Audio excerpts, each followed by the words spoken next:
Sadhvi Bhagawati Saraswati, sitting on the banks of the river Ganges in Rishikesh, serving and directing the ashram of Parmarth Niketan, run with its spiritual figure, Swami Chidanand Saraswati. It's a pleasure being able to share with you this morning. Thank you for making time. Sadhviji, why don't we begin by getting a sense of your ashram and its profiles? People outside India don't always know what an ashram is. They think it's a monastery, they think it's a yeshiva, and ashrams tend to be very diverse. And the profile of the ashram will determine the nature of the spiritual life, which in turn will determine what's going on today in Corona and what message is coming. So how do you describe the key or the core of your ashram and its activities under normal conditions? And from there we can consider what happens in Corona times.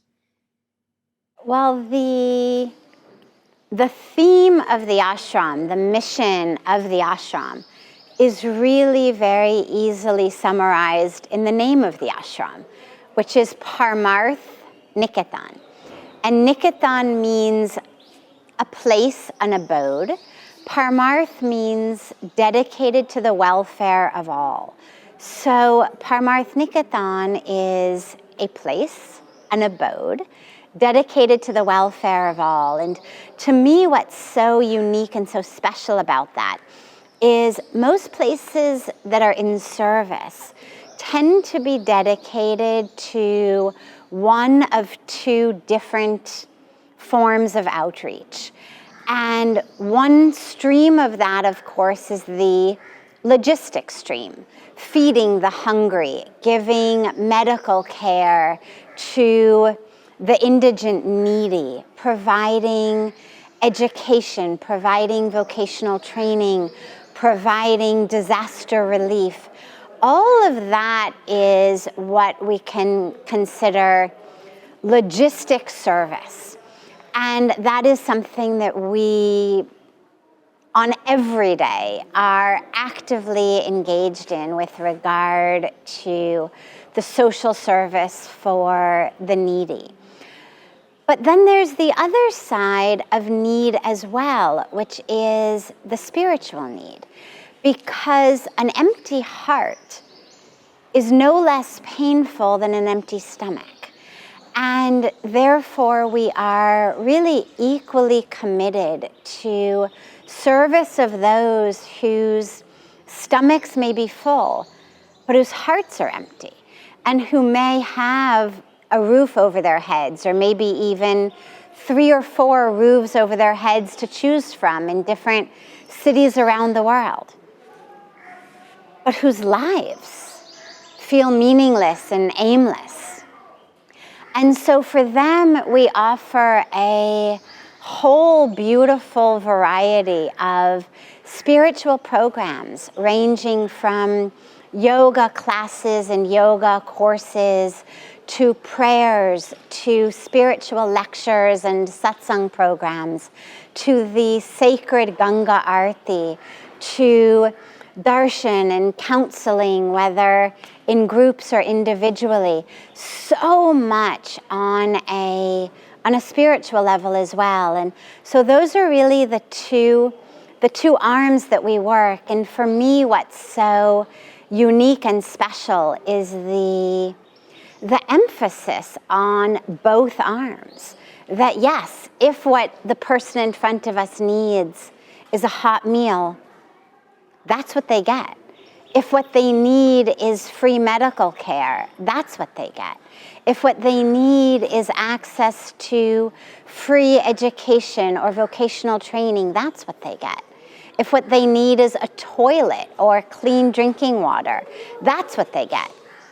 And if what they need is a way to connect to themselves inside that brings meaning and purpose, joy, peace, bliss to their lives, that's what we give them.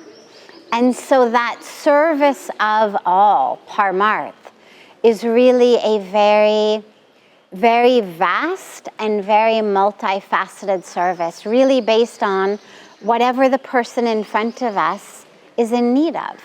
And of course, then in this day of the pandemic of COVID, that has stayed our MO. And so, of course, in the beginning, we began by doing very direct feeding of those who were homeless, those who didn't have access to food. And we're feeding hundreds of them every day outside the ashram gates.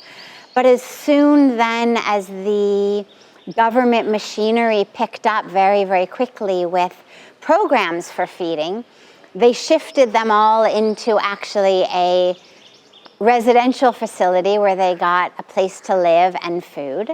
But then we've continued very frequently to get contacted by the local police or the local government administration saying, you know, there's this number of hundreds of families without access to food, and can you provide it? Or this many thousands of people who don't have access to food, can you provide it? And so we've still been very, very actively involved in feeding and providing, but it just isn't the direct, we go out and serve them, but rather it's either we provide the money that then the government is purchasing and distributing, or in some cases, we do the purchasing, we do the packaging, and then the government does the distributing to the families for what they need. We just a few days ago sent out another 300 packages of a full month's worth of supplies to 300 different families. And before that, it's been so many hundreds and thousands of people and families we've been providing. We've also offered our full medical clinic, nature cure center, yoga halls to the government and to the local medical administration for them to use whenever needed for quarantine, for treatment. By God's grace, here the situation is still so safe that they haven't needed to use any of that, but it's been given to them, it's in their hands. And also, though, in very clear awareness of the people who are at home, locked down, feeling stressed, feeling depressed, feeling restless, people turning to alcohol and drugs and violence. We've been offering a full day worth of online programs, again, ranging from yoga to meditation to arti to satsang, some of it live, some of it pre-recorded and restreamed, but ensuring that people at home have access to material to really keep them connected and inspired. We also have partnered with one of India's largest Muslim organizations, the Jamiyat Ulema-e-Hind, to get 10,000 of the full PPE suits, you know, the sort of hazmat type of suits prepared for the doctors and nurses and frontline workers, because we've been hearing that basically the types of preparations they have are, as was quoted to me, the equivalent of walking into Niagara Falls in a raincoat. And so we've come together to really find out what are the best PPE suits and to get 10,000 of them prepared at our expense to be able to distribute to all of those who really are putting their lives on the line to keep us all safe. And lastly, we've been actively engaged in awareness raising and spreading the message, whether it's getting faith leaders together to tell people, stay home, stay safe, maintain social distancing, this is not a joke, or coming together to talk about the post-corona time.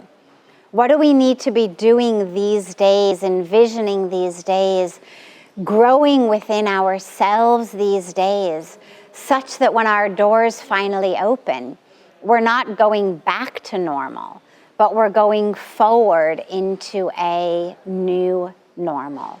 And of course, lastly, we are acutely aware that as we emerge from the corona pandemic, we're going to be in an economic crisis. At the moment, we're in a health crisis, and then we're going to be in an economic crisis. And we are fully ready, fully aware, and grounded in the knowledge that there's going to be a lot to do with our minds, but also with our arms and our legs in really rebuilding India and rebuilding the world in the post-corona time.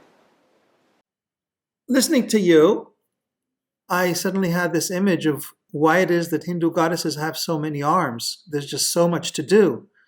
And one is deeply impressed by all the action that is being carried out by the ashram. Rishikesh has this image of a place of meditation, retreat, contemplation. And your testimony is one of intense activity. How do these two elements come together in the ashram's teaching, the ashram's life? And what is the balance between what one can call the active and the contemplative? So first of all, I wanted to clarify that for me, one of the deepest aspects of being in service here is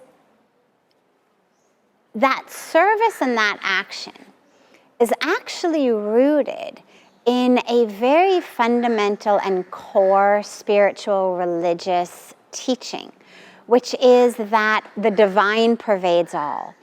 And the teaching here is that the most natural outcome, byproduct, you can say, of a really strong and deep meditative practice, contemplative practice, prayerful practice, is the awareness that we are one with all, that there is no place I end and this tree begins.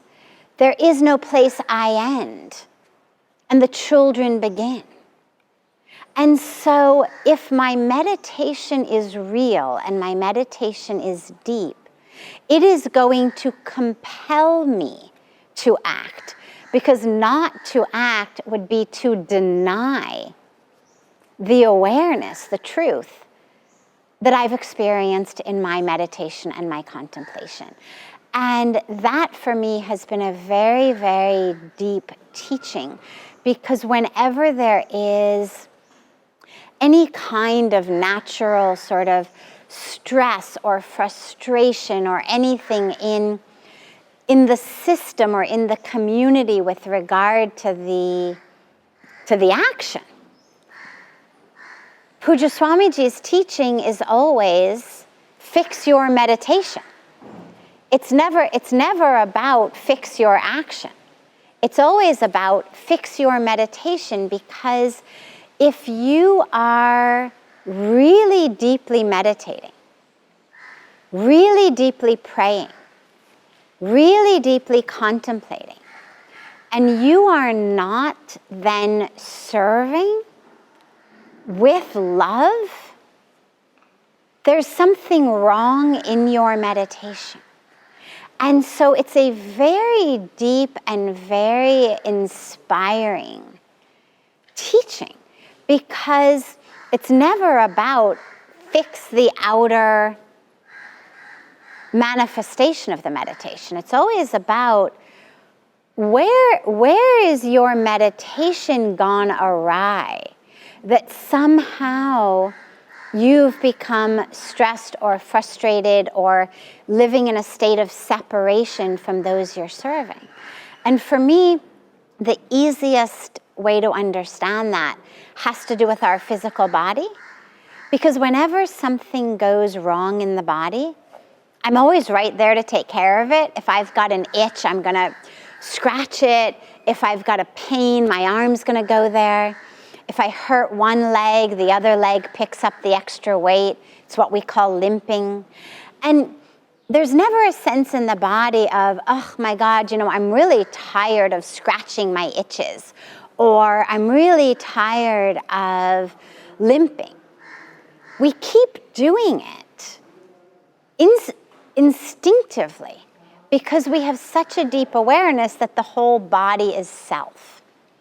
And so that's where the action and the service stems from, is the awareness of the oneness. And so, yes, it is extraordinarily full of service in the same way that the human body is constantly serving what the blood vessels keep doing, and the heart keeps doing, and the lungs keep doing, and the neurons keep doing, and the circulatory system is doing, and the muscles are doing.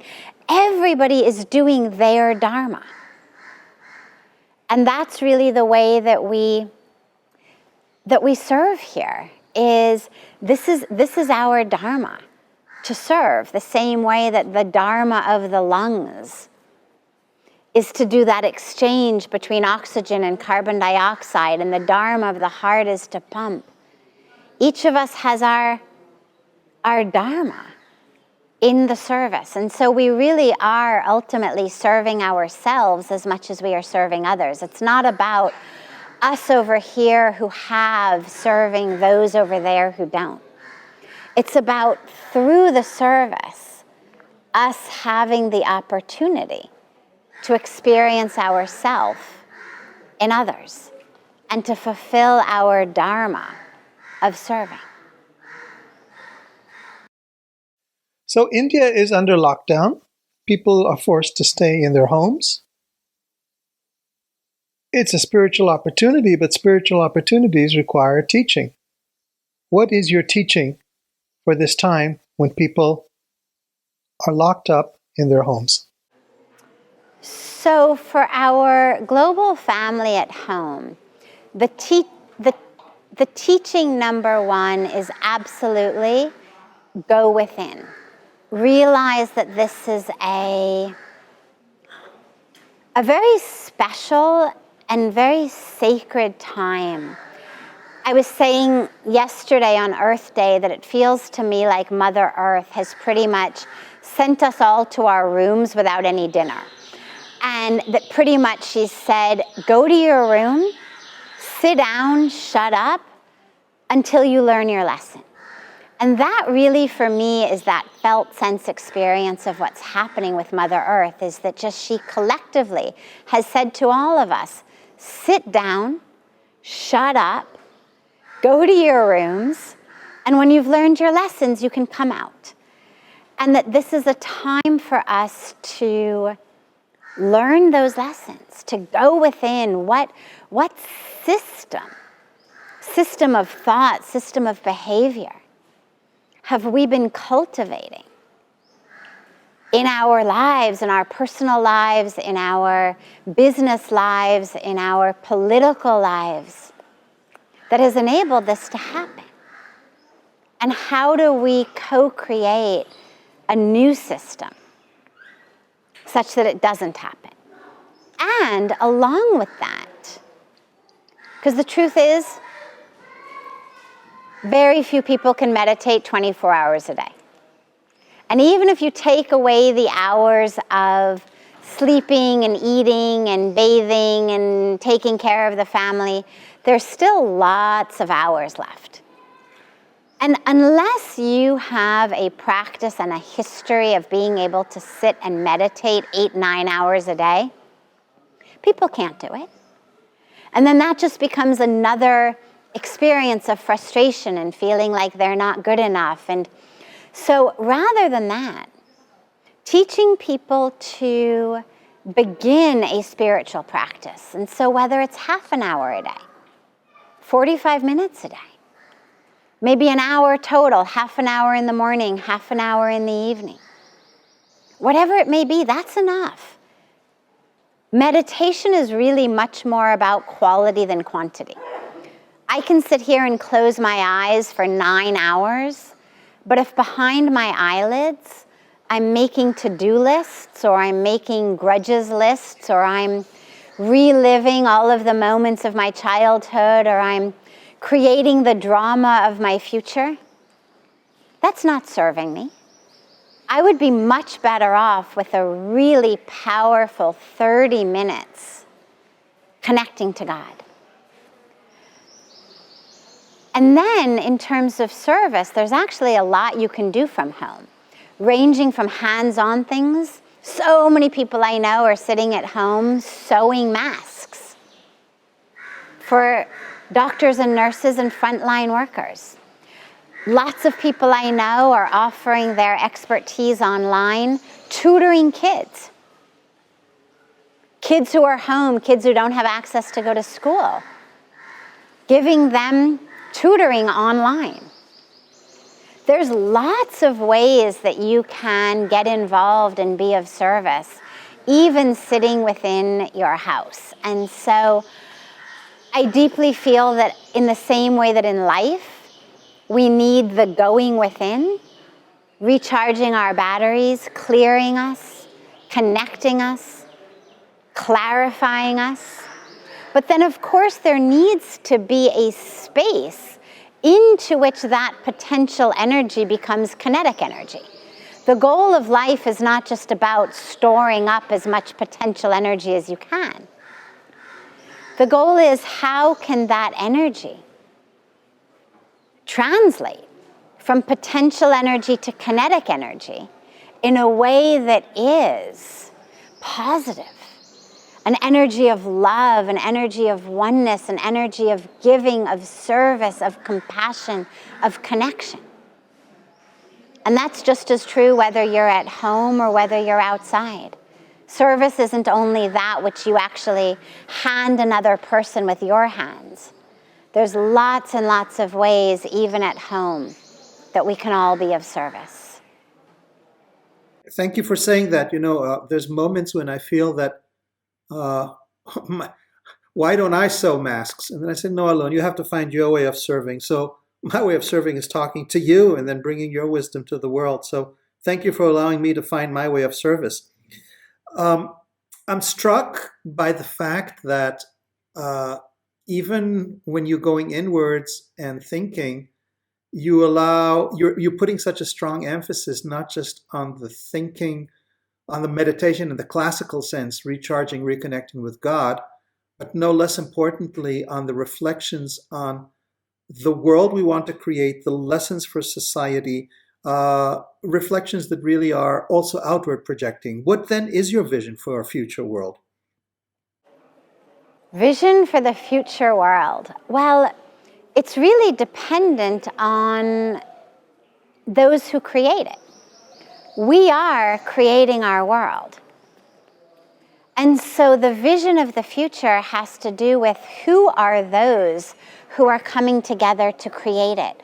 And the dilemma is that one of the tragedies that I've been seeing for too much time is that those who are deeply spiritually grounded, those who are connected and awake, are way too inclined to sit this one out, way too inclined to look for ways to find peace despite what is going on in the world.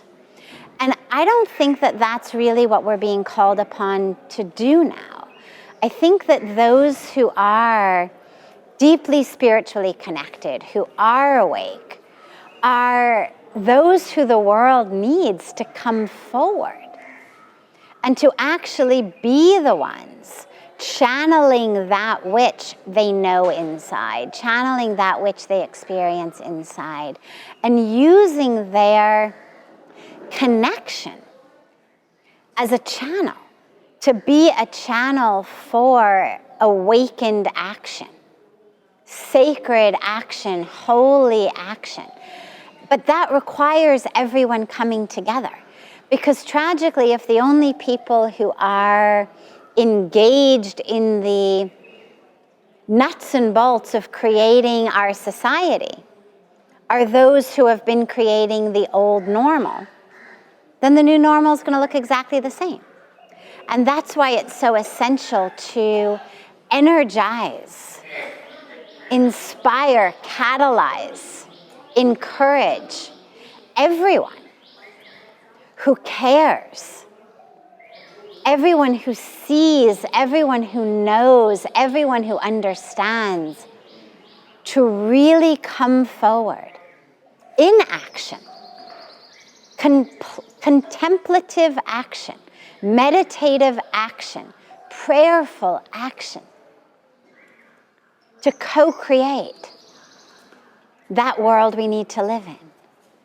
And if they do, if the action becomes action that is in alignment with knowing, loving, surrendering, giving, caring, then the new world is going to be one that is based upon wisdom, oneness, compassion, sustainability.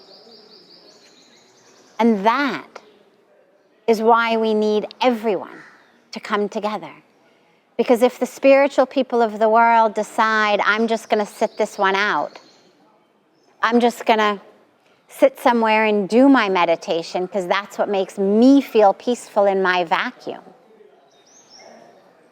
then the post-corona world is going to look pretty much exactly the way the pre-corona world did, just with a lot fewer people. And that's not the highest calling of the lesson of this virus. That is not why Mother Earth sent us into our rooms. That's not the lesson. The lesson is stand up. This is what Lord Krishna told Arjuna in the Bhagavad Gita. Stand up fearlessly and do your dharma. Act, serve, engage, but never forget. Never forget me, never forget God. Never forget that surrender unto me, that connection to me. And that's really the teaching, I think, that we need. And the future world is going to be a reflection of the number of people who take this teaching or some variety of it and implement it courageously in their lives, every minute and every moment.